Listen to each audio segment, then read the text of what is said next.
जय हिंद।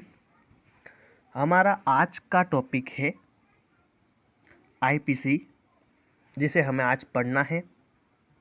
क्या होता है आईपीसी, क्यों लाया गया आईपीसी, क्यों बनाई गई आईपीसी। ठीक, आईपीसी का पहले हम फुल फॉर्म की बात करेंगे आईपीसी की, तो इंडियन पेनल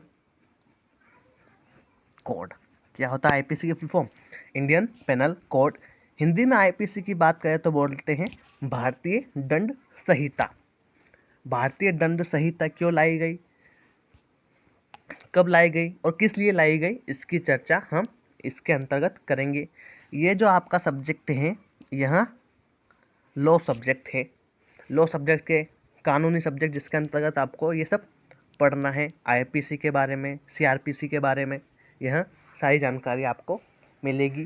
ठीक है, तो कुछ ऐसे अपराध जैसे चोरी, लूट, बलात्कार, एसिड अटैक, हत्या, ठीक, ऐसे कुछ अपराध जिनको अपराधी को दंडित करने के लिए यह लाया गया। क्या करने के लिए? इन अपराधों को, जो अपराध करते हैं उन लोगों को दंडित करने के लिए यह आईपीसी लाया गया।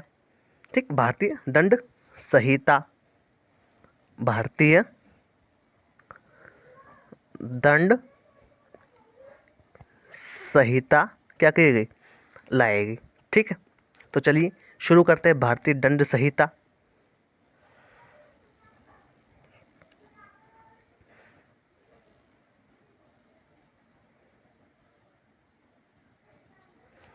चलिए, भारतीय दंड संहिता 1860 के प्रमुख प्रावधान। कब लाई गई भारतीय दंड संहिता? 1860 में। हालांकि आपको याद रखना है कि आप आईपीसी भी अगर लिखें, आप अगर जो हिंदी माध्यम से यूपीएससी, एमपीपीएससी या किसी स्टेट लेवल की एग्जाम देना चाहते हैं, प्री और मेंस। प्री में तो देखो ऑब्जेक्टिव टाइप आते हैं, आप सबको पता है। मेंस स्पेशली हिंदी विषय से अगर आप देना चाहते हो तो आपको हिंदी में ही लिखनी पड़ेगी। ठीक है, इंग्लिश में नहीं। माना कि यहाँ लिख दिया आपने भारतीय दंड संहिता, और आप बताना चाह रहे हैं कि भैया भारतीय दंड संहिता को किस नाम से जाना जाता था? आईपीसी। तो आईपीसी जो आप लिखोगे तो वह आपको किस में लिखनी पड़ेगी? हिंदी में ही लिखनी पड़ेगी। आप इंग्लिश में उसको नहीं लिख सकते। ठीक है, यह गलत माना जाएगा। तो पढ़ते हैं भारतीय दंड संहिता 1860 के प्रमुख प्रावधान क्यों लाए गए। ठीक है, तो चलिए शुरू करते हैं भारतीय दंड संहिता 1860 यानी आईपीसी के कुछ प्रमुख रूल, क्या प्रावधान है, किस लिए लाया गया और किन के लिए लाया गया। ये तो आप जान चुके हैं कि भैया जो गलत कार्य करते, गलत काम करते हैं, उन लोगों को सजा दिलाने के लिए लाया गया। आईपीसी और सीआरपीसी में अंतर क्या है, ये भी हम आगे पढ़ेंगे, इनमें क्या अंतर है। ठीक है, इसके अलावा यह आईपीसी क्यों बनाई गई, ये तो आपको पता है कि इन अपराधों को रोकने के लिए, मतलब बढ़ते अपराधों को रोकने के लिए आईपीसी बनाई गई, सीआरपीसी बनाई गई। जो अपराध बढ़ रहे हैं, बलात्कार, एसिड अटैक, हत्या अपराध जैसे बढ़ रहे हैं। ठीक है, भारतीय दंड संहिता एक मौलिक विधि है जो विभिन्न प्रकार के अपराधों की परिभाषा और दंड का वर्णन करती है। आईपीसी क्या है? आईपीसी क्या है? एक मौलिक विधि है जो सबके लिए बराबर है। सबके लिए मतलब भैया वह चोर हुआ, कोई अपराधी हुआ, कोई व्यक्ति हुआ, ठीक है, कोई भी व्यक्ति हुआ, सबके लिए क्या है? बराबर है। कि आपने भी अगर कोई जुर्म या कोई अपराध किया है तो आईपीसी की नज़र में आप भी गुनहगार रहोगे। ठीक है, और इसके अलावा जैसे आप एक पुलिसकर्मी हो, आप कोई सरकारी व्यवसाय या कार्य कर रहे हो, आपने कोई अपराध किया है, आपसे कुछ अपराध हुआ है, तो आप भी कानून की नज़र में समान रहोगे। ठीक है, यहाँ कहने का मतलब क्या है कि भारतीय दंड संहिता सबके लिए एक है, यानी किसी को नहीं छोड़ा जाएगा। भारतीय दंड संहिता एक मौलिक विधि है जो विभिन्न प्रकार के अपराधों की परिभाषा और दंड का वर्णन करती है। यानी किसी ने अलग अलग प्रकार से, फांसी की सजा अलग होती है, चोरी की सजा अलग होती है, डकैती की सजा अलग होती है, और जो कुछ अलग, आपने भले ही चोरी न की प्रयास भी किए हों तो उसकी भी सजा यहाँ पर मौजूद है।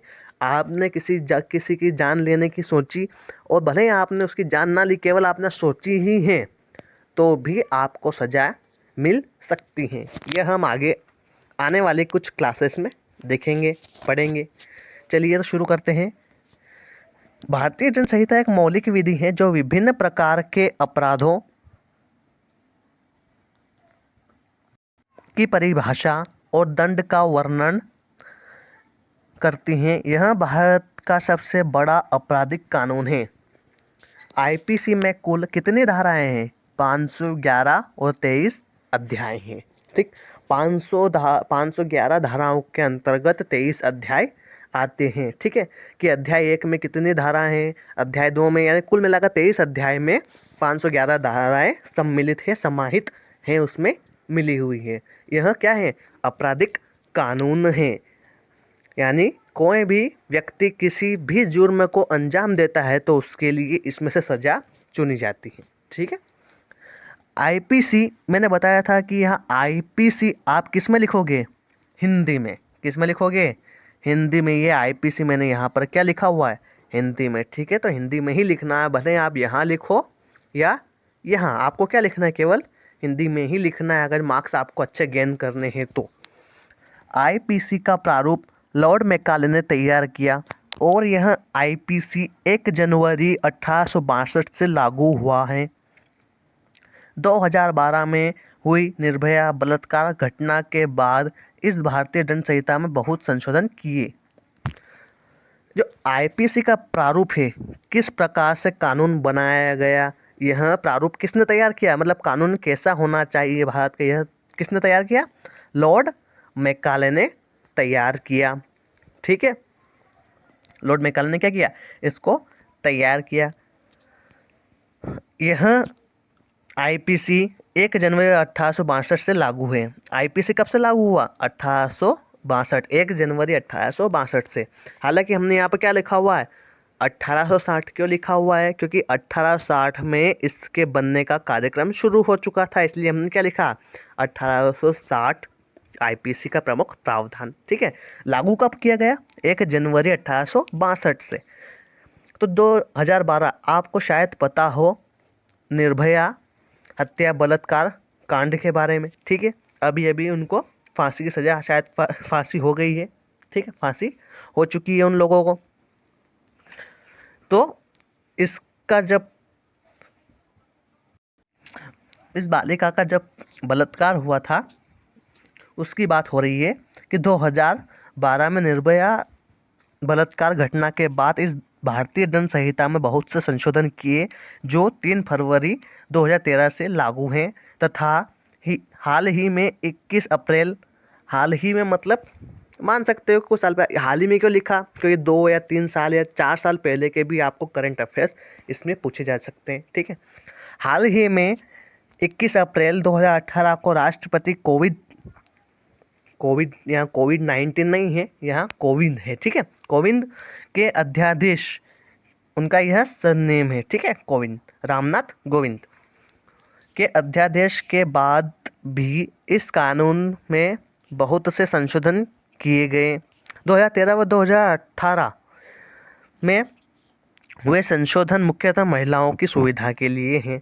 जो 2013 और 2018 में संशोधन किए गए वह किसकी सुविधा के लिए किए गए? महिलाओं की सुरक्षा व सुविधा के लिए किए गए, ताकि महिलाओं को कोई आपत्ति ना हो। ऐसी बात नहीं है कि महिलाएं जुर्म नहीं करती। मैंने क्या कहा?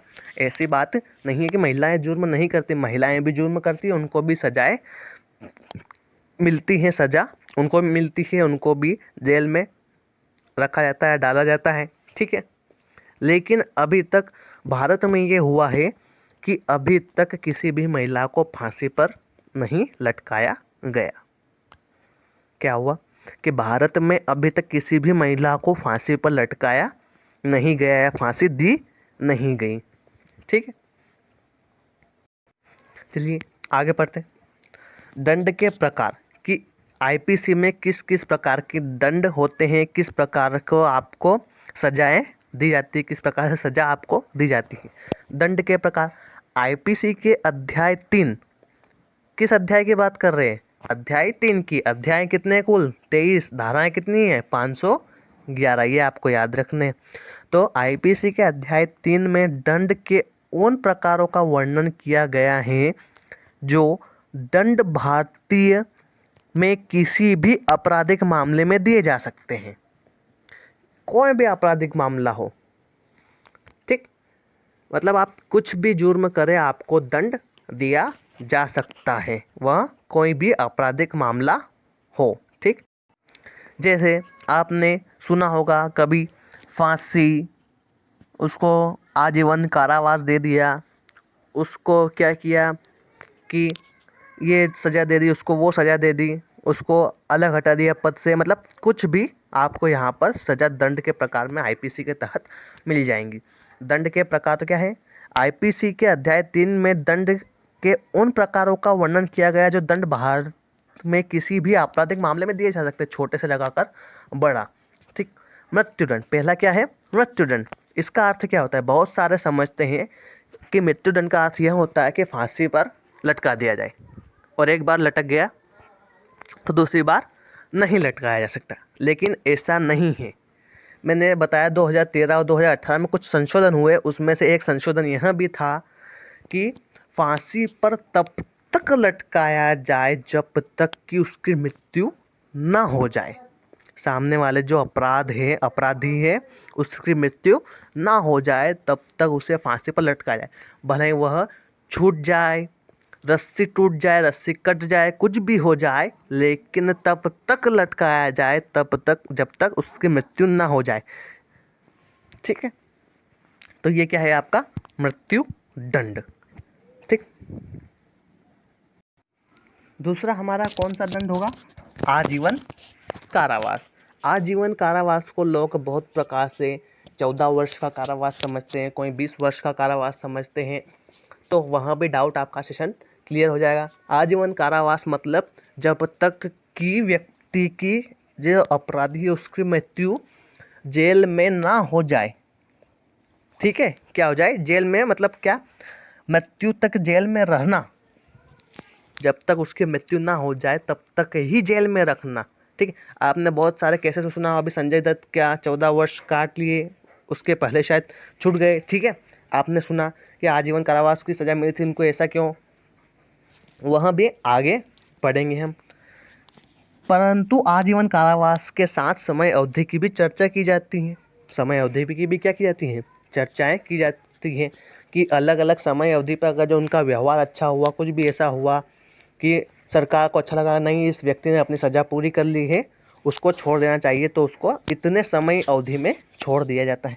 चलिए आगे पढ़ते हैं। क्या है आजीवन कारावास? मतलब आजीवन कारावास को समय अवधि में भी क्या किया गया है? विभाजित किया गया है। लेकिन आजीवन कारावास मतलब वही कारावास है कि तब तक उसको जेल में रखा जाए जब तक उसकी मृत्यु ना हो जाए जेल में, ठीक है, तब तक, ठीक है। तो आजीवन कारावास को 14 व 20 वर्षों में लोग अपने अपने नजरिए से देखते हैं। 14 वर्ष क्या है? 14 वर्ष पहला, जब भी कभी सरकार द्वारा किसी अपराधी की आजीवन कारावास की सजा कम की जा रही हो तो सरकार आजीवन कारावास को 14 वर्ष के कारावास से कम कर सकेगी। ऐसा अपराधी के चरित्र और उसके अपराध की प्रकृति को ध्यान रखते हुए किया जा सकेगा। परंतु 2013 और 18 के संशोधनों के बाद कुछ अपराधों में, जैसे एसिड हमला, सामूहिक बलात्कार आदि में, सरकार के पास आजीवन कारावास को कम करने का अधिकार नहीं है। इसका क्या मतलब? कि 2013 व 2018 के पहले पहले, हालांकि अब भी वैसा है, किसी ने छोटा या कुछ अपराध किया हो तो उसको सरकार अगर चाहे कि उसका व्यवहार अच्छा है, इसकी सजा पूरी हो चुकी, इसको पूर्णतः माफ कर देना चाहिए, तो क्या कर सकती है सरकार? उसकी अर्जी देगी और उसको क्या कर देगी? छुड़वा लेगी जेल से 14 वर्ष के अंतर्गत, और उसकी सजा क्या मान ली जाएगी? उसकी सजा इसने पूरी कर ली है। ठीक है, ऐसा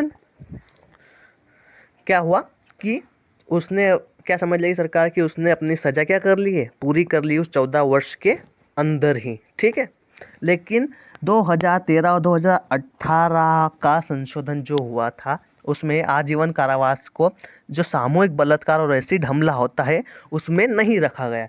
इसके पहले 2012 तक ऐसे अपराधी भी छूटे हैं जिनको क्या, जिन्होंने बलात्कार किया है या एसिड से हमला किया है किसी पर। ठीक है, वह भी छूट जा चुके हैं।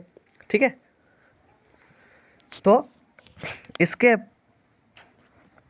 2013 और 2018 में क्या हुआ, संशोधन हुआ। संशोधन में क्या हुआ कि जो कोई भी व्यक्ति किसी भी व्यक्ति को एसिड हमला, यहाँ व्यक्ति महिला या महिला व्यक्ति पर, ठीक है, क्या हो सकता है, आप इन केसेस में यही समझते हो एसिड हमला में कि कोई केवल लड़का ही लड़के पर एसिड डाल दे सकता है। नहीं, ऐसा बिल्कुल नहीं है। लड़की भी लड़के पर एसिड डाल सकती है। ठीक, वह भले महिला हो या चाहे पुरुष हो, दोनों के लिए समान है। मैंने शुरुआत में ही क्या पढ़ा था, मौलिक क्या है, मैंने शुरुआत में ही क्या पढ़ा था, मौलिक विधि है, तो मतलब सबके लिए समान है, भले आप कोई भी क्यों ना हो। ठीक है, कानून सबके लिए समान है। तो उसके लिए भी यहाँ पर संशोधन किया गया कि 14 वर्ष नहीं, उसको जब तक उसकी मृत्यु ना हो जाए तब तक ही जेल में रखा जाए। बलात्कार, अब बलात्कार का मतलब ये थोड़ी कि लड़का ही लड़की का बलात्कार करे। आपको सुनने में थोड़ा अजीब लग रहा होगा, ये ऐसा थोड़ी ना है कि लड़का ही लड़की का बलात्कार करे, लड़की भी लड़के पर दबाव डाल सकती हैं। ठीक है, होता है, मजाक की बात नहीं है, ऐसा होता है, रियल लाइफ में ऐसा होता है। ठीक है, मैं आपको अगले जब भी ये क्लास रहेगी अपने आईपीसी की, मैं आपको प्रूफ करके बताऊंगा उसमें। ठीक है, चलिए आगे बढ़ते हैं। 20 वर्ष का कारावास क्या होता है। 20 वर्ष, जब भी कभी आजीवन कारावास की अवधि की गिनती करना हो तो आजीवन कारावास को 20 वर्षों के कारावास के समान माना जाता है। उदाहरण, डकैत का प्रयत्न करना तो 20 वर्ष का आधा कारावास, डकैती हो गई 20 वर्ष। मतलब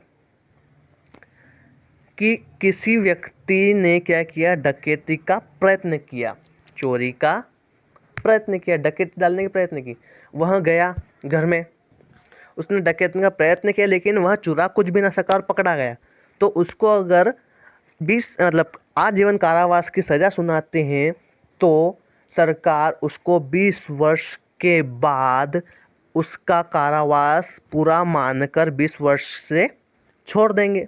यानी क्या समझ लेगी कि भैया इसका कार्य पूर्ण हुआ, इसने अपनी जीवन यानी अपने लाइफ के 20 साल उसने जेल में यानी अपने जीवन का आधा वर्ष जीवन में काट लिया, तो सरकार उसको यहाँ से छोड़ सकती है। ठीक है, किसमें, केवल डकैती, मैंने उदाहरण दिया डकैती और जो नॉर्मल चोरी है उसमें। बलात्कार और सामूहिक बलात्कार और एसिड अटैक में ऐसा नहीं है। वह अब जब तक क्या ना हो, जब तक जेल में न मर जाए तब तक उसको आजीवन कारावास में रखा जाएगा। ठीक, अब यहाँ हम कारावास की बात कर रहे हैं तो कारावास 2 प्रकार के होते हैं। कारावास कितने प्रकार के होते हैं, 2 प्रकार। ये 14 वर्ष और 20 वर्ष थोड़ी 2 प्रकार के होते हैं। ये तो केवल समय अवधि है कि कुछ लोग 20 वर्ष, कुछ लोग 14 वर्ष मानते हैं। ठीक है, तो मैंने आपको क्लियर कर दिया 14 वर्ष कब और 20 वर्ष कब। अब कारावास 2 प्रकार के होते हैं। पहला, कठिन सश्रम, आप नाम से कठिन मतलब सश्रम नाम से समझ सकते हो, और सादा कारावास। कठिन कारावास मतलब या तो आजीवन कारावास या फिर लंबे समय तक कारावास। सादा कारावास, मान लिया आपको छोटी मोटी कुछ चोरी चकारी में आपको पकड़ लिया और जेल में डाल दिया गया और आपको जज ने सजा सुना दी इतने से इतने साल की। ठीक, ये हो गया आपका सादा कारावास। तो क्या है आपका कठिन कारावास, वह देखते हैं, और क्या है आपका सादा कारावास। ठीक, चलिए तो देखते हैं। कठिन कारावास अर्थात जेल में रह रहे कैदी को श्रम करना होगा, यह श्रम उसकी आयु को ध्यान में रखते हुए निर्धारित किया जाएगा। उदाहरण एसिड अटैक बलात्कार मामले में की गंभीरता। ठीक, इसका क्या मतलब है? कठिन कारावास में क्या होगा कि जो कैदी हैं उस कैदी को श्रम करने के लिए कोर्ट परमिशन देगी कि आप जेल में रहोगे और जेल में काम या कार्य करोगे, जिसका आपको वेतन दिया जाएगा। श्रम करोगे अगर जो कोर्ट ऑर्डर देती हैं तो, ठीक है। हालांकि कठिन कारावास में ऑर्डर देती हैं कोर्ट कि आप कार्य करोगे, आप ऐसे ही वहाँ मुफ्त की रोटी नहीं तोड़ सकते, आपको काम करना पड़ेगा। काम की आपको तनख्वाह भी दी जाएगी, लेकिन आपको काम करना पड़ेगा, ठीक है। और उसकी आयु को ध्यान में रखते हुए, ठीक है, आयु को ध्यान में रखते हुए। अब आयु को ध्यान रखते हुए कहाँ तक? अगर उसने कुछ नहीं किया हो, ठीक है, लेकिन ऐसे जैसे एसिड अटैक बलात्कार और मामले की गंभीरता को देखते हुए क्या उसको कठिन कारावास दे दिया जाएगा। अगर उसने चोरी डकैती की तो उसको किस में गिना जाएगा? सादा कारावास में गिना जा सकता है, ठीक है, क्योंकि उसने ना किसी की हत्या की, केवल उसने क्या किया? चोरी करने का प्रयास किया है, ठीक है। तो बलात्कार मामले की गंभीरता और एसिड अटैक को ऐसी बातों को ध्यान में नज़र रखते हुए उसको सज़ा सुना सकती है, ठीक है। और सज़ा सुनाएगी, उसके साथ साथ क्या कहेगी? उसके साथ साथ कहेगी कि भैया आपको यहाँ काम करना पड़ेगा, आप यहाँ पर, सरकार आपके लिए कोई मुफ्त की रोटी नहीं बना रही है, आपको काम करो, आपको रोटी जितनी मिलेगी उससे आप डबल लेके खा सकते हो। अगर आपको काम करना मिले जेल में, आप अगर रोटी मतलब काम करोगे जेल में, तो आप जितनी इच्छा है आप उतना खा सकते हो। लेकिन आप कुछ काम नहीं कर रहे हो, वही घिसी पिटी 4 रोटी सुबह 6 रोटी शाम को, आपको ना बढ़ाएंगे ना कम करेंगे, या जितना मिलना है उतना मिलेगा, ठीक है। इस पर डिस्कशन करेंगे हम अगले क्लास में। तो आज के लिए हमारी क्लास हम यहीं रोकते हैं, ठीक। Thank you.